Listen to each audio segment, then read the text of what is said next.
Buenos días. Hoy hablamos con un hombre con un gran reconocimiento en el mundo de la cirugía estética. Fascinado con su trabajo, todo un arquitecto del cuerpo y apasionado del mar y de la vida. Doctor Fernández Blanco. Buenos días, doctor. Buenos días, Dana. Es un placer para mí poder compartir este momento contigo. ¿Qué tal está? Muy bien. ¿Todo bien? Contento de estar aquí hoy contigo. Cuéntanos, ¿cuándo surgió esa fascinación en ti por la medicina? Bueno, cuando vivía en La Línea y tenía que elegir una universidad, yo no tenía claro si si iba a ser arquitectura o medicina. En realidad no, estaba un poco liado y mi madre conocía a un anestesista y consiguió que yo fuese a hacer prácticas, más que prácticas, a ver intervenciones quirúrgicas al hospital de La Línea. Cuando entré en quirófano me fascinó.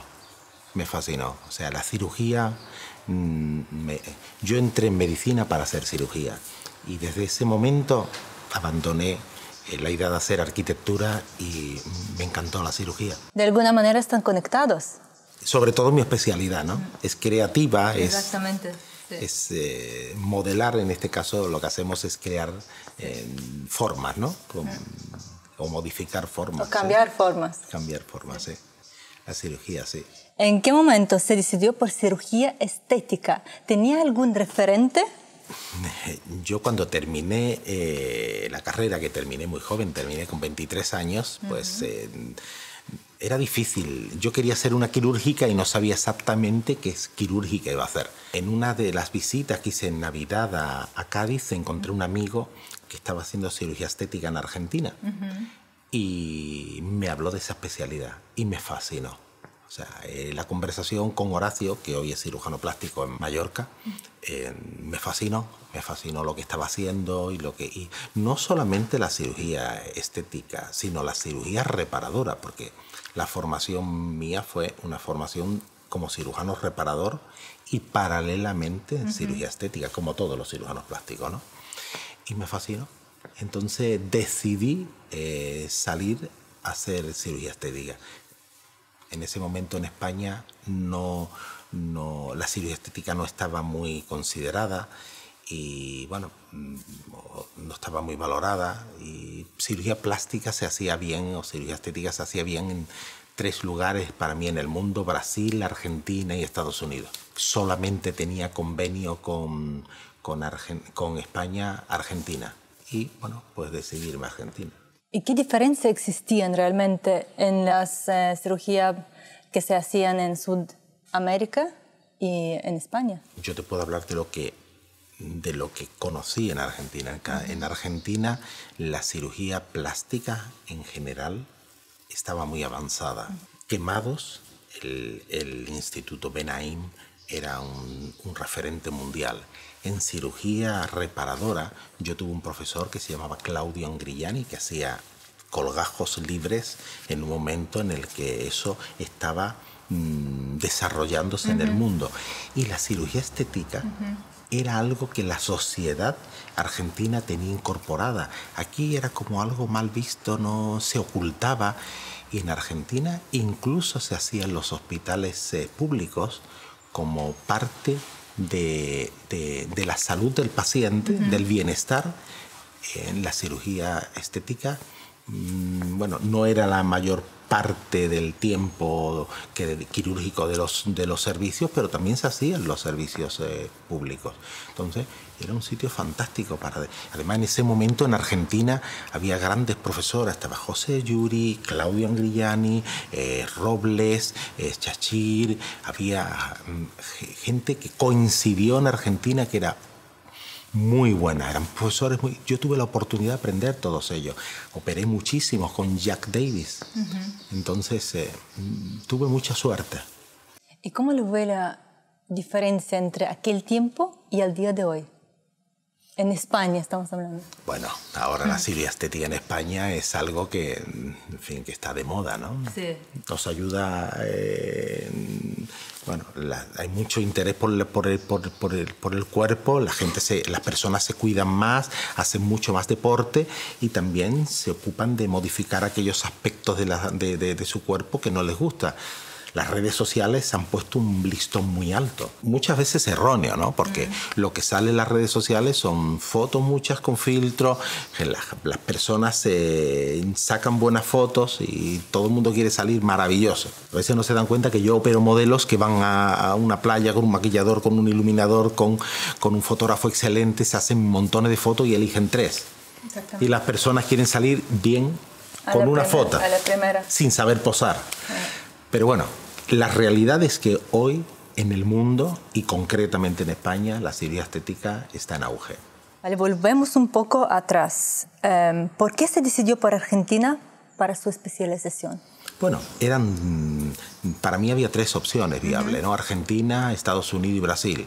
Y convenio teníamos España con Argentina y yo, bueno, por unión, por los lazos que ha habido siempre entre España y Argentina, pensé que me iba a encontrar más cómoda en Argentina y decidí viajar allí. Y la verdad es que estuve 6 años maravillosos, ¿no? De esa etapa, ¿qué aprendió, tanto a nivel personal como profesionalmente? Profesionalmente para mí fue decisivo. O sea, yo aprendí allí a amar la cirugía. Tuve la posibilidad de disecar en cadáveres y aprender, eso es un poquito engore, pero para un cirujano plástico o para un cirujano es fundamental. Tuve la opción de desarrollar mi especialidad y no tuve ningún problema para que los cirujanos de allí transmitieran sus conocimientos. Había un montón de cursos, no solamente en las clínicas privadas, sino en la Asociación Médica Argentina. Podía rotar por los hospitales que quisiera, me lo permitía mi jefe, y fui a hospitales con patologías muy concretas, como al Instituto de Quemado. La verdad es que profesionalmente para mí Argentina fue...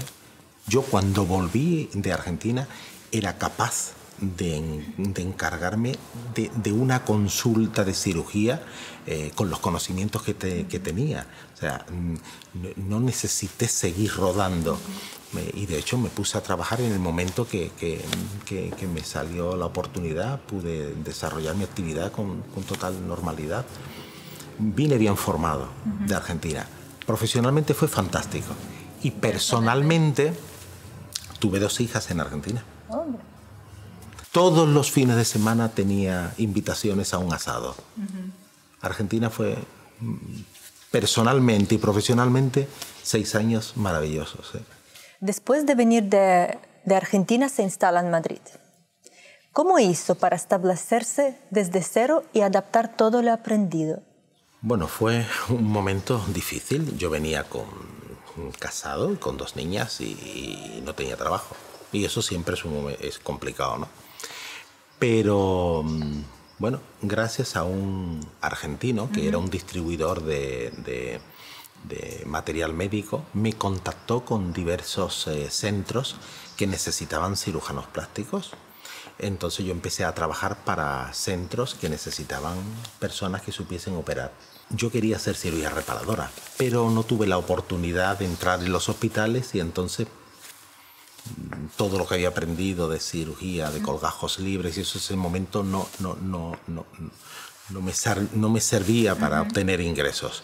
Y bueno, empecé a trabajar para centros estéticos que necesitaban un cirujano plástico, hasta que conseguí ahorrar el suficiente dinero como para comprar una consulta y montar mi pequeña consulta, que fue en el año 95. ¿Es la misma que al día de hoy todavía la mantiene? No. Luego ya compré una más grande, cambié, y bueno, ahora tengo una consulta grande en Madrid. En Madrid somos muchos, En Madrid hay 4 cirujanos plásticos y bueno, tengo 11 personas trabajando con nosotros, esteticistas, hay 2 médicos estéticos, hay esteticistas, bueno, secretarias, hay enfermeras, somos 11. Un buen equipo, gran equipo. Sí. ¿En qué momento se plantea dejar Madrid, donde su consulta es muy reconocida y su nombre goza un gran prestigio?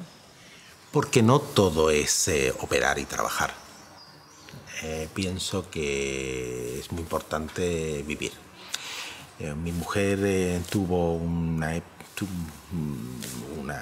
tuvimos que hacerle una operación por una malformación que tenía en la cabeza vascular, que se solventó sin problema, pero eso te hace como cambiar el chip. Y entonces ahora en junio hará 4 años, decidí que Marbella es un sitio maravilloso que yo ya conocía porque yo venía a trabajar aquí de vez en cuando.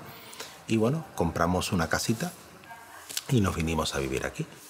Estamos al lado del mar. A mí me apasiona el mar. Siempre mi familia ha tenido barcos y nosotros teníamos el barco en Mallorca.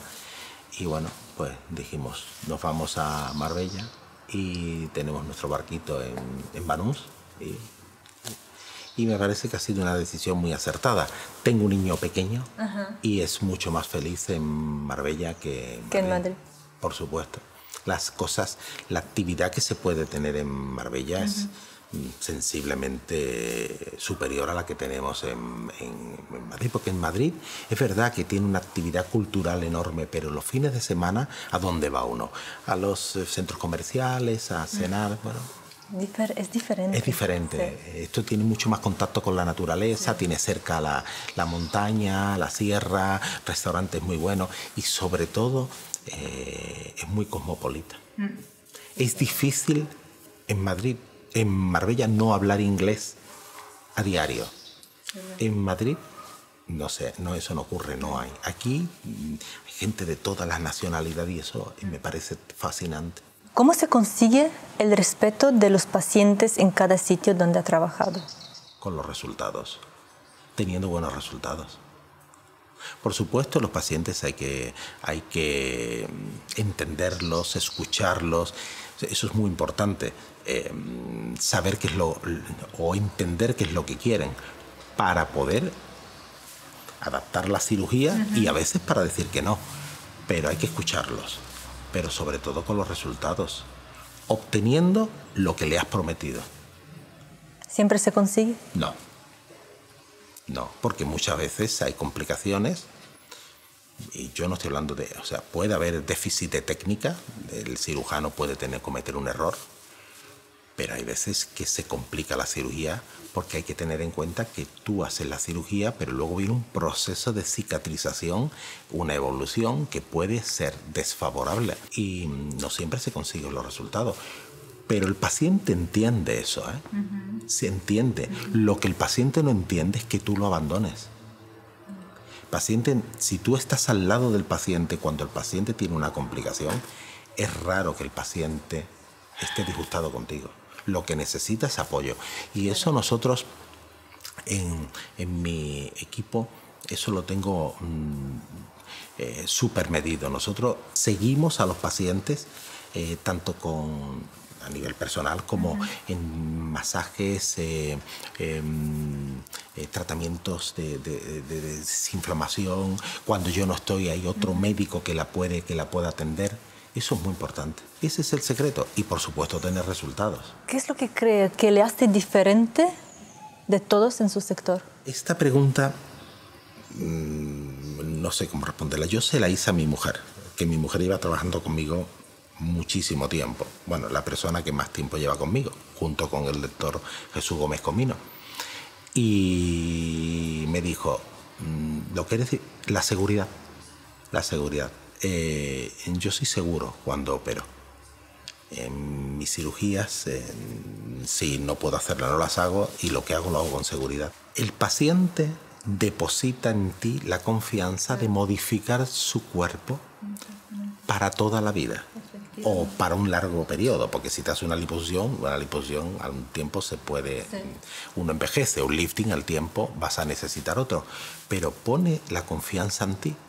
Entonces tú tienes que ejecutar la técnica correctamente. Es una presión. Si tú piensas eso, cuando llegas a quirófano, estás trabajando bajo presión. Claro. Gran responsabilidad, diría Es una yo. gran responsabilidad. Pero uno tiene que ser seguro y ejecutar lo que está haciendo de una manera segura. Claro. ¿Se considera un privilegiado al poder hacer realidad los sueños de sus pacientes? Sí, me siento privilegiado cuando los pacientes me eligen a mí y no a otro. Hay muchos cirujanos plásticos y la verdad es que el tener una consulta que ruede, o sea, que funcione bien, pues me hace sentirme orgulloso. Y bueno, soy un privilegiado, pero los pacientes me quieren. Algunos habrá que no, pero me quieren. ¿Ha habido algún caso en el que se haya negado a realizar lo que le pidiera alguno de sus pacientes? Sí, claro. Sí. Es frecuente que yo diga no a los pacientes, porque la técnica no está indicada o porque detecto en la conversación que el paciente tiene unas expectativas diferentes a lo que yo le puedo ofrecer. Y eso es fundamental, que lo que tú hables, luego el resultado sea parecido a lo que tú has prometido o a lo que has hablado con el paciente. O sea, la honestidad en ese caso es importante. Dentro de que puedes ser honesto, o sea, tú puedes ofrecer, el paciente te tiene que entender, porque teniendo un buen resultado, el paciente puede estar descontento, porque no ha conseguido lo que ha querido y no se podía conseguir más, pero tú no lo has sabido transmitir. Entonces es importante la comunicación con el paciente. ¿Qué es lo que consideras más difícil en tu trabajo? Decir no. Es complicado. Pero no decir no al paciente que viene por primera vez a preguntarte algo, porque tú le dices no se puede hacer y ya está. Decir no cuando el paciente quiere más. Hay veces que hay que decirle hasta aquí, te interesa, por tu bien te digo para. Eso es difícil. Mira, eso se ve mucho, yo no hago mucha medicina estética, pero los pacientes quieren ponerse un poco de labio, el paciente se pone labio. Y luego viene y quiere más, y quiere más, y quiere más. Y a veces se lo hace en contra de los deseos del médico. Pues en cirugía es igual. A veces quiere las prótesis más grandes y no están contentas con ese volumen. Y tú sabes que le va a producir un daño. Y el paciente está descontento. Y tú tienes un paciente descontento porque no está siguiendo sus deseos. Pero tu obligación es decir no. Porque tú sabes que eso es malo para él. Eso es difícil. ¿Qué tiene que pasar para que un día tuyo sea inolvidable? A mí me encanta reunirme con amigos y con la familia. Entonces, para mí los días inolvidables son las reuniones en las que yo puedo disfrutar con las personas que quiero. Para mí eso es muy importante. ¿Cuál es tu lugar favorito en el mundo? A mí me encanta Marbella. Y si es un sitio para viajar, el Caribe. ¿Qué tienes que ver en una persona para confiar en ella? ¿Cómo se comporta con los demás? Mira, a mí no me vale cómo se comporta una persona conmigo. Yo veo cómo se comporta con los demás, porque tarde o temprano esa persona se va a comportar contigo como lo hace con los demás. Entonces, yo observo su relación con el entorno y eso me da si es fiable o no. ¿Cuándo sabes que es el momento para abandonar algo? Yo no suelo abandonar los proyectos, pero en el momento que detecto que no es correcto, se abandona. O sea, no soy testarudo, soy tenaz, pero no testarudo. O sea, yo estoy haciendo una técnica quirúrgica y me trae otro cirujano otra técnica que puede mejorar la mía y no dudo un momento en abandonarla. De hecho, yo siempre digo a mi equipo, todo lo que sabemos está puesto en tela de juicio. O sea, nosotros ahora mismo estamos utilizando determinados tipos de prótesis, pero mañana se puede cambiar si hay algo que me demuestre. No soy testarudo. Y cambio si hay algo que lo justifique, cambio. ¿A qué edad de tu vida te gustaría regresar y por qué? Yo volvería otra vez a la universidad. Lo que pasa que, bueno, ¿qué hago con mis hijos y mi matrimonio? Otra vez no estarían, pero no. Volvería a la universidad. ¿Qué tipo de personas te asustan más? Los envidiosos. La envidia es el peor de los defectos del ser humano. Y la gente envidiosa no me gusta. Si pudieras hacer algo diferente al día de hoy, ¿qué es lo que harías?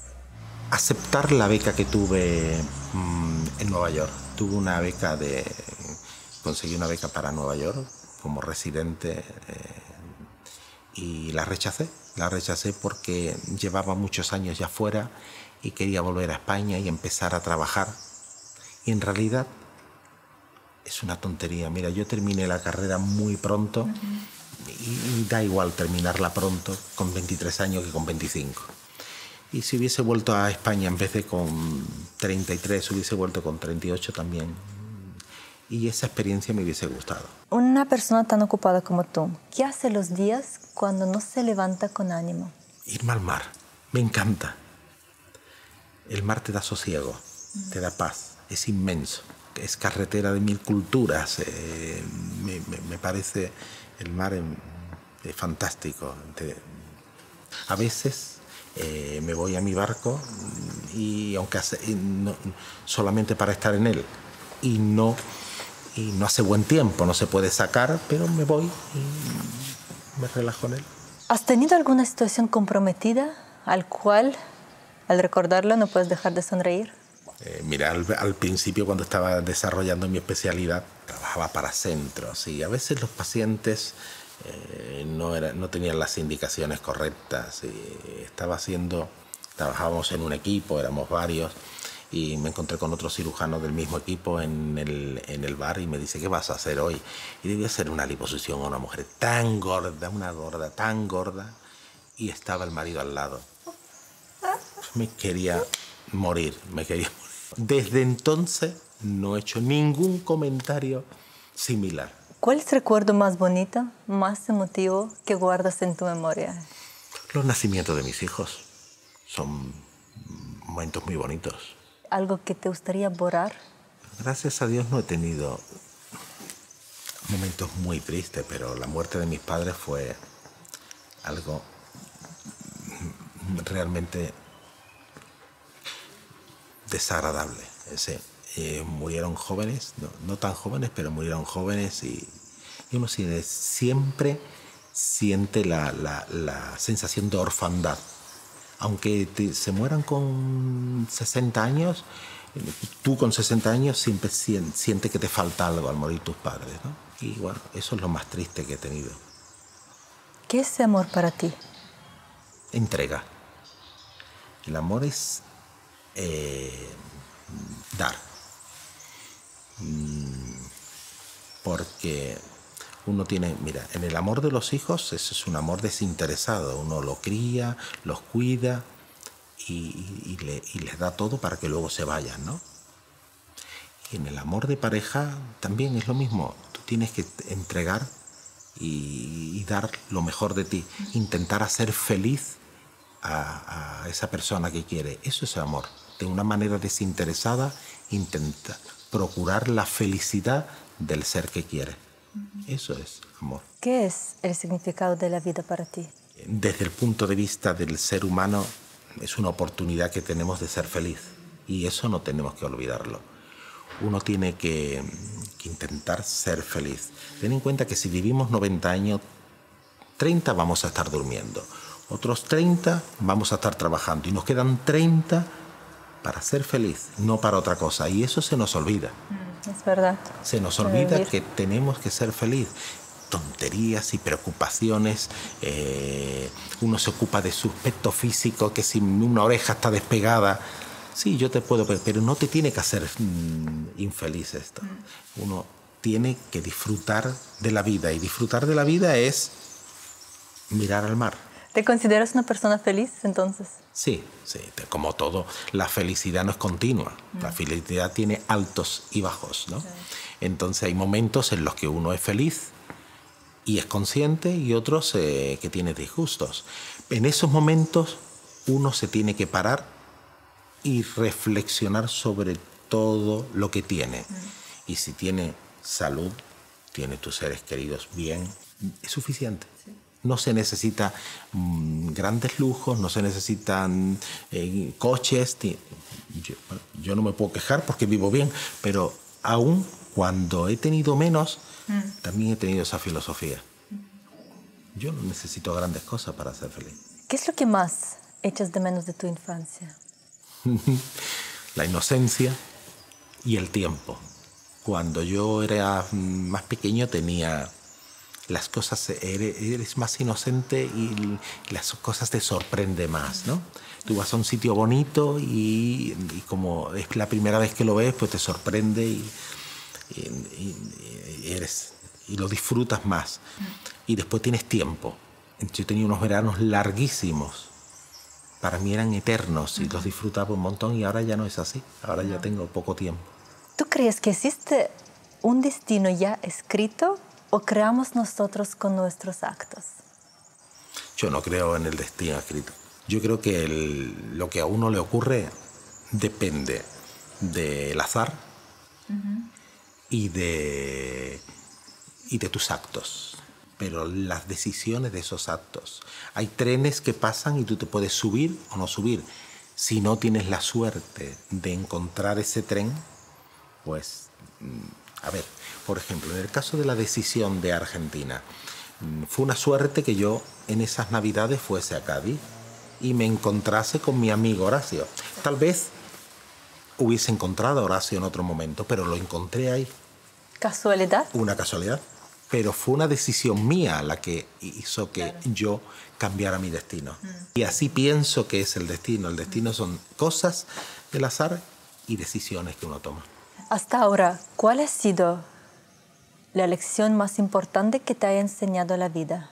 Que nada se consigue si no trabajas. Y eso es algo que yo quiero transmitir a mis hijos. ¿Qué cosas son tabú el día de hoy para ti? Profesionalmente, antes la cirugía estética era un tabú. La gente ocultaba que se habían operado. Hoy no. ¿Qué huella quieres dejar en este mundo? Yo pienso que todos pasamos por esta vida y al final se nos olvida. Tristemente, hay personas que no conocen a Julio César. Y la herencia de Julio César y de Roma es importantísima. No creo que yo vaya a dejar una huella permanente. Pero sí me gustaría que me recordaran con cariño y con respeto mis hijos y los hijos de mis hijos. Si pudieras mandarle un mensaje al mundo entero, ¿qué es lo que dirías? Que aprovechen esos 30 años de los que hablábamos antes. El tiempo que tenemos para vivir, que lo vivan, que no se olviden, que estamos muy poco tiempo en la Tierra. ¿Qué consejo darías a un emprendedor o un futuro empresario? Para mí, el éxito de cualquier empresa es un trinomio. Tiene 3 patas o 3 variables importantes. Trabajo, inteligencia y tiempo. Si tú disminuyes uno de esos 3 puntos, necesitas aumentar los otros 2. Me explico. Si tú eres menos inteligente y trabajas menos, necesitarás mucho más tiempo. Y si eres muy inteligente, pues posiblemente el proyecto te saldrá rápido. Cualquier cosa que quieras hacer le tienes que aplicar trabajo, tiempo e inteligencia. ¿Y cuál es la clave del éxito para ti? Hacer algo que te guste. Hacer algo que te guste. Ponerle pasión. Si no le pones pasión, no vas a poder sacar un proyecto. Tienes que creer en él y ponerle pasión. Pues, doctor Fernández Blanco, encantada. Muchísimas gracias por su tiempo. Gracias a ti por Ha sido un verdadero placer. Entrevista. Ya sé que su tiempo es valioso, así que lo aprecio mucho. Pero hemos disfrutado en esta entrevista. Muchísimo. Muchas gracias, Dana. Gracias. Gracias a todos.